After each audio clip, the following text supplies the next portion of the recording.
Pemirsa, Anda masih menyaksikan breaking news berkaitan dengan sidang sengketa Pilpres 2024, di mana tadi sejumlah saksi dan juga ahli sudah memberikan keterangannya. Dan saat ini saya sudah berkesempatan untuk bisa berbincang bersama dengan Bambang Wijoyanto yang tadi sempat walk out, ya Pak ya, dalam persidangan ya. Ini selaku tim kuasa hukum dari Paslon 01. Apa yang tadi terjadi, Pak?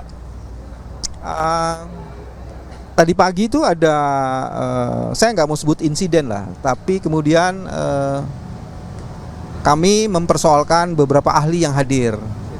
Yang pertama misalnya yang kami persoalkan ahlinya adalah, tadi ada beberapa ya, tapi saya ingat salah satunya adalah Profesor Edi. Edi. Betul. Edi itu teman saya.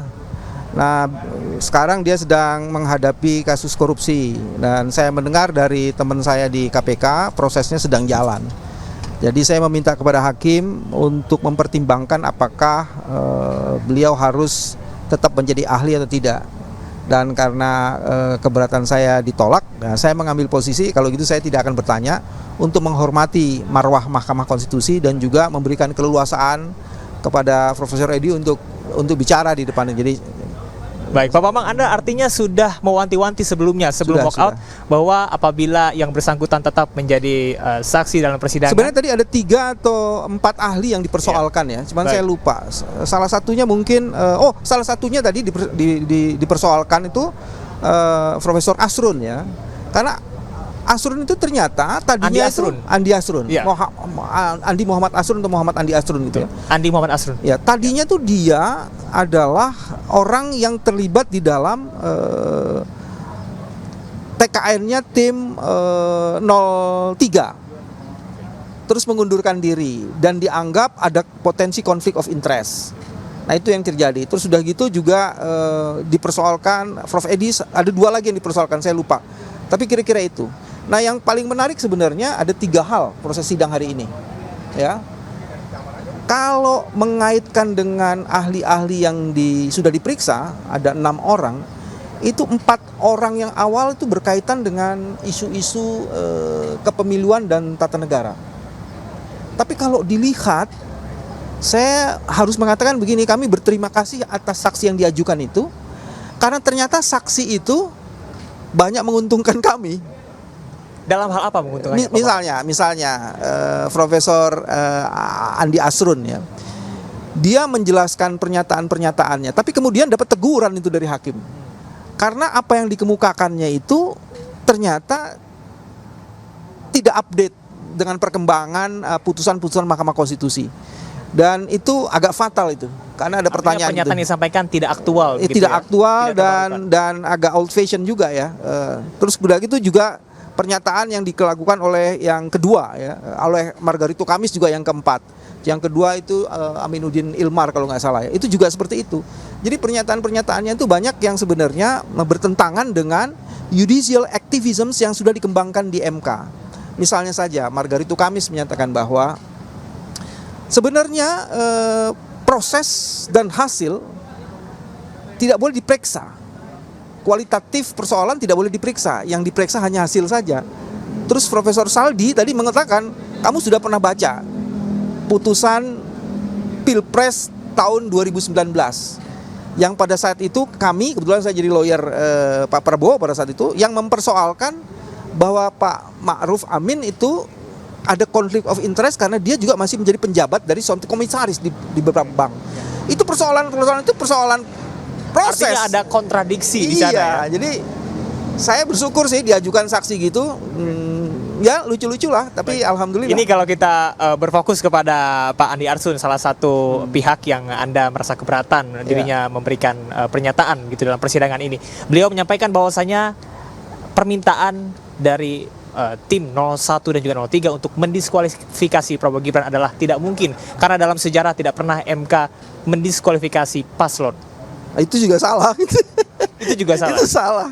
Okay. Karena putusan Kota Beringin Barat itu kira-kira 10 tahun 15 tahun yang lalu itu yang menang didiskualifikasi. Okay. Artinya dalam sejarah perpolitikan Indonesia itu pernah terjadi. Pernah terjadi. Di NTT salah satu saya lupa kabupatennya, itu juga begitu. Orang ini sudah menang tapi persyaratan calonnya tidak terpenuhi. kami juga sempat mewawancarai tim hukum 02 bahwasanya ketika Gibran ataupun juga Prabowo Gibran didiskualifikasi itu tidak bisa karena tidak sesuai dengan sistem hukum yang ada. Nah, kalau dari kita melihat dari instrumen hukum yang ada, apakah mungkin dalam proses persidangan ini bisa paslon didiskualifikasi kalau sesuai dengan instrumen hukum? Ini ada 3 alasannya. Pertama, sebagian besar ahli mereka yang dihadirkan hari ini masih memandang rezim pilkada dan rezim pilpres itu bukan rezim pemilu, sesuatu yang berbeda. Padahal Mahkamah Konstitusi sudah sampai pada tahapan rezim pilkada dan rezim pilpres itu bergabung jadi satu menjadi rezim pemilu. Satu, itu kesalahan fatal itu. Satu itu. Terus kedua, diskualifikasi ini dalam pengalaman sejarah MK pernah terjadi. Oke, ini catatan baru. Ya, pernah terjadi artinya ya. Bukan catatan baru ini. Ini udah empat kasus. Ini bukan catatan baru. Menurut saya ahlinya nggak update aja. Kan nggak mungkin saya bilang ahlinya. Ini sesuai dengan pernyataan dari tim hukum 02. Iya. Terus yang ketiga, MK juga pernah memutus kasus-kasus yang bukan soal rekap suara saja, tapi rekapitulasi hasil yang berkaitan dengan proses. Jadi 3 alasan itu yang sebenarnya mendelegitimasi seluruh argumen dari ahli yang diajukan. Kasihan sih, tapi ya sudah. Baik, ini salah satu acuan masyarakat dalam melihat proses pemilu adalah dengan aplikasi Sirekap ya. Karena kalau kita mencari data dan juga informasi, di mana lagi kalau bukan di Sirekap begitu. Namun tim 02 menyebutkan bahwasanya kita nggak perlulah untuk membahas lebih dalam tentang Sirekap karena toh pada akhirnya itu bukan alat KPU untuk menilai hasil akhir. Tanggapan Anda seperti apa? Nah ini, pertama Hakim MK kemarin bilang begitu. Ada satu ahlinya mereka mengatakan ini kayak pepesan kosong membahas Sirekap. Terus dimarahin oleh hakim. Ini dalil dan dalil ini harus dipersoalkan. Kalau itu dianggap tidak perlu, sudah ada dana yang dikeluarkan untuk membuat program ini. Itu artinya apa? Mubazir gitu ya. Kalau mubazir nggak apa-apa, kalau tindak pidana korupsi gimana? Nah itu yang kedua. Terus yang ketiga yang juga menarik, rekap itu didesain sebagai alat bantu utama untuk mengontrol rekapitulasi manual. Jadi ini fungsinya sangat strategis. Tapi kemudian si rekap ini tidak dibangun dengan cukup baik, sehingga tidak bisa dipakai oleh masyarakat untuk mengontrol rekapitulasi hasil. Nah kemarin itu ada satu perdebatan, saya ungkap aja satu masalah ini. Ada metadata yang dari awal kami bilang ini metadatanya kosong. Nah kemarin ahli dari 02 mengatakan ada metadatanya tapi disimpan dalam image signature. Terus ketika dikejar lagi, apakah itu bisa diubah? Bisa. Kalau itu bisa diubah, mengerikan sekali. Adanya fakta bahwasannya Sirekap ini tidak adanya validasi dan juga tes sebelumnya, sehingga verifikasinya juga menjadi ngaco gitu. Ini tanggapan Anda seperti apa? Apakah memang dari awal artinya sudah salah, tidak ada uji coba yang memadai terlebih dahulu sampai sebelumnya dirilis begitu sebagai salah satu alat untuk bisa memantau dan juga mengontrol proses pemilu saat ini? Ada salah satu ahli dari mereka mengatakan, itu ahli pertama itu mengatakan begini, kelemahan dari Sirekap ini karena hasilnya itu tidak diverifikasi dulu. Jadi itu kelemahannya. Nah kalau kelemahan ini bisa diperbaiki. Dan itu kelemahan yang diakui begitu? Iya, itu dikemukakan oleh ahli dari 02, ahli dari pihak terkait ya. Dia mengatakan seperti itu. Salah satu kelemahannya adalah ini. Dan itu yang menyebabkan menurut kami kalau begitu kenapa tidak dilakukan audit. Nah saksi yang lain, ahli yang lain mengatakan sudah dilakukan audit. Mana alat konfirmasi bahwa itu sudah dilakukan audit? Apakah algoritmanya sudah diaudit? Jadi yang diaudit itu sebelah mana? Audit IT-nya. Jadi ada yang menarik tuh. Tapi ada 3 hal lain yang saya ingin sampaikan. Bagian pertama gini, kalau ngelihat saksi ahli yang ditampilkan, sebenarnya argumen mengenai bantuan sosial, bansos, yang menurut ahli kami itu mempunyai pengaruh pada elektoral dan dampaknya sangat signifikan, itu tidak terbantahkan sampai sekarang. Karena mereka sama sekali tidak pernah mempersoalkan itu, ahlinya ya. Terus yang kedua yang juga sangat menarik, hari ini ahli-ahli yang ada itu, rancangan undang-undang itu tidak mempersoalkan peraturan KPU nomor 90, bukan putusan KPU, putusan Mahkamah Konstitusi nomor 90 yang harus dikonversi menjadi peraturan KPU yang merubah peraturan KPU mengenai tata cara itu. Itu sama sekali tidak diterangkan secara terang benderang. Dan menurut saya ini titik yang paling krusial. Tidak dijelaskan secara komprehensif. Artinya kan terjadi pelanggaran registrasi. Registrasi sudah ditutup, berita acaranya melebihi waktu pendaftaran yang sudah ditutup. Nah itu sama sekali tidak pernah di-counter dalam diskusi dengan ahli pada hari ini. Baik. tim hukum 02 tadi kami juga sempat berbincang bahwasanya mengenai diskualifikasi lagi nih Pak Bambang. Bahwasanya diskualifikasi tidak bisa dilakukan di akhir. Harusnya kalau mau didiskualifikasi itu ada pada proses sebelum pencalonan begitu. Artinya Gibran sudah tidak bisa lagi diganggu gugat. Itu bagaimana, Pak? Ya itu yang tadi saya bilang. Kasus dia Limo, orang ini sudah menang. Tapi kemudian diketahui bahwa dia terdakwa dalam kasus itu. Didiskualifikasi. Kasus di NTT juga begitu. Orang ini sudah menang, tapi setelah itu diketahui kewarganegaraannya itu pernah menjadi kewarganegaraan di luar Indonesia. Didiskualifikasi. Itu faktanya. Jadi itu yang saya bilang, argumennya mereka tidak dibangun dengan solid. Ini saya sekarang baru dapat ini lagi nih dari teman-teman, informasi nih. Surat terbuka kepada Ketua Mahkamah Konstitusi. Jadi ada 3 mengenai yang apa menarik. tuh? Perihal apa, Pak? Nah, ini ada 3 yang menarik nih. Bagian yang pertama gini. Amicus curiae itu ternyata dikirimkan ke Mahkamah Konstitusi. Pertama dari 303 majelis akademisi. Setelah itu dari UGM, setelah itu dari budayawan. Amicus curiae atau sahabat peradilan ini dia ingin terlibat tapi tidak bisa sebagai pihak. Dan sekarang ini saya baru dapat surat nih dari teman-teman civil society. Mereka meminta, ini fresh baru ya, Pak ya? Iya, ini mereka meminta tambahan saksi untuk diperiksa oleh Mahkamah Konstitusi. 3 yang saya sebut. Salah satunya adalah Menteri Pratikno. Salah 2-nya adalah Menteri Agama. Ada lagi selain Menteri Pak Agama Yakut, Pratikno, iya, ada cukup banyak. Mereka minta 10. Dan saya ingat 2 tuh, Menteri Pratikno, terus Ini surat urgensi menghadirkan dan meminta keterangan saksi lain.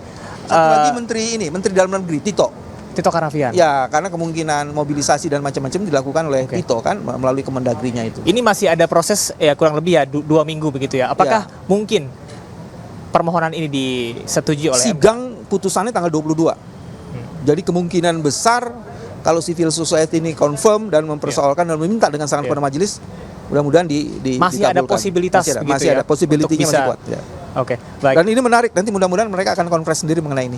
Baik. Pak Bambang, ini kita tadi sudah berbicara tentang berbagai hal ya yang sudah terjadi. Dan ini pertanyaan terakhir, besok akan hadir keempat menteri untuk pertama kali dalam sejarah Indonesia dilibatkan dalam proses sengketa pemilu. Apakah ini menjadi salah satu langkah baik atau seperti apa? Dan bagaimana Anda bisa meyakinkan masyarakat bahwa kehadiran dari menteri ini tidak untuk berat sebelah kepada atau mendukung salah satu paslon, tapi betul-betul untuk bisa mengungkap kebenaran dalam kasus bansos yang diduga dipolitisasi sesuai dengan tuduhan 01 Ada 3 ya. Yang pertama, tidak pernah dalam sejarah pilpres di Indonesia sejak ada pilpres ini yang menghadirkan pejabat terkait di bawah pemerintahan yang hadir ke Mahkamah Konstitusi. Jadi ini harus diapresiasi. Putusan dari ketua harus diapresiasi. Itu yang pertama.